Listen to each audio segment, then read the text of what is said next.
ചർച്ച ചെയ്യാൻ പോകുന്നത് സമൂഹശാസ്ത്രത്തിലെ ഫീൽഡ് വർക്കിനെ കുറിച്ചാണ്.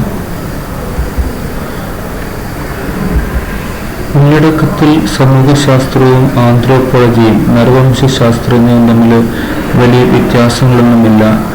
സമൂഹത്തിലെ വിവിധ ഗ്രൂപ്പുകളെക്കുറിച്ച് അവരുടെ ഇടയിലേക്ക് ഇറങ്ങിച്ചെന്ന് ആഴത്തിലുള്ള പഠനമാണ് സമൂഹശാസ്ത്രത്തിലും ഫീൽഡ് വർക്ക്.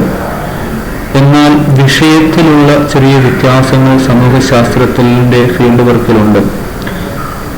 നരവംശശാസ്ത്രജ്ഞന്മാർ പഴയ മനുഷ്യരെക്കുറിച്ച് ആദിവാസികളെക്കുറിച്ചുമൊക്കെ പഠിക്കുമ്പോൾ സമൂഹശാസ്ത്രം കൂടുതലായും ഫീൽഡ് വർക്ക് നടത്തുന്നത് സമുദായങ്ങൾക്കിടയിലാണ്. എല്ലാ തരത്തിലുമുള്ള സമുദായങ്ങൾക്കിടയിലും സോഷ്യോളജിസ്റ്റുകാർ ഫീൽഡ് വർക്ക് നടത്തുന്നു.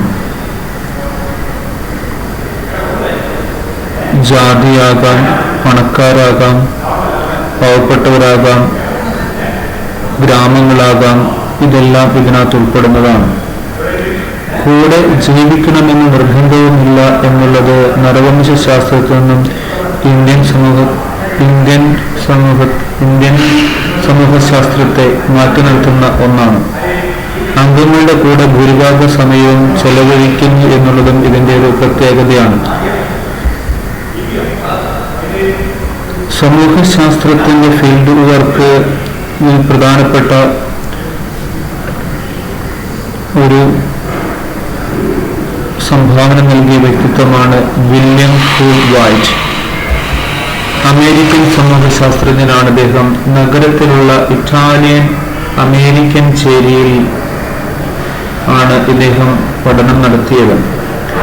തെരുവ് കുറ്റവാളികളുടെ സംഘത്തിനിടയിലേക്കാണ് ഇദ്ദേഹം തങ്ങളുടെ ഫീൽഡ് വർക്ക് നടത്തിയത്. സ്ട്രീറ്റ് കോർണർ സൊസൈറ്റി എന്നാണ് അദ്ദേഹം ഈ സമൂഹത്തെക്കുറിച്ച് പഠിച്ച് എഴുതിയ പുസ്തകത്തിൻ്റെ പേര്. പലതരത്തിലുള്ള ഫീൽഡ് വർക്കുണ്ട്.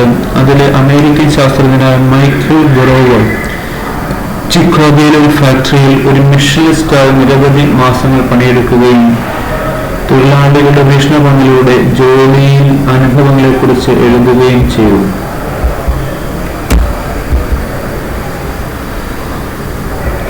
ഇന്ത്യയിലെ ഫീൽഡ് വർക്ക് ഗ്രാമപഠനങ്ങളിലാണ്. നിയന്ത്രിത സമുദായം അല്ലെങ്കിൽ ബൗണ്ടഡ് കമ്മ്യൂണിറ്റിയെ കുറിച്ചാണ് ഇന്ത്യയിൽ സമൂഹശാസ്ത്രജ്ഞന്മാർ കൂടുതലും പഠിക്കുന്നത്. സമൂഹശാസ്ത്രജ്ഞന്മാർ ഗ്രാമത്തിൽ എല്ലാവരെക്കുറിച്ചും അറിയുവാനും അവിടുത്തെ ജീവിതം നിരീക്ഷിക്കുവാനും കഴിഞ്ഞിരുന്നു. മറ്റൊരു രീതിയിലാണ് കണ്ടിരുന്നത് നരവംശശാസ്ത്രം. പ്രാകൃത സമുദായങ്ങൾക്ക് അമിത പരിഗണന നൽകിയിരുന്നതിനാൽ ബ്രിട്ടീഷ് ഭരണകാലത്ത് ദേശീയവാദികൾക്ക് വിഷയത്തിന് അത്ര പ്രസക്തി ഉണ്ടായിരുന്നില്ല. ഗ്രാമങ്ങളെക്കുറിച്ചും ഗ്രാമീണരെക്കുറിച്ചും പഠിക്കുന്നത് സമൂഹശാസ്ത്രജ്ഞന്മാർക്ക് ഗോത്രപഠനത്തെക്കാൾ സ്വീകാര്യമായി തോന്നി. ഫീൽഡ് വർക്കിന് ഉത്കൃഷ്ടമായ ഉദാഹരണങ്ങൾ കാഴ്ചവെച്ച മാലിനോവ്സ്കിയും ഇവാൻസ് പ്രിച്ചാർഡുമാണ്. മാലിനോവ്സ്കിയുടെ പിക്ചറാണ് നിങ്ങൾ കാണുന്നത്. ഇവാൻസ് പ്രിച്ചാർഡ്, ഇവർ രണ്ട് വ്യക്തിത്വങ്ങളും ആന്ത്രോപോളജിസ്റ്റ്, സാമൂഹിക നരവംശശാസ്ത്രജ്ഞന്മാരായിരുന്നു. ഇവര്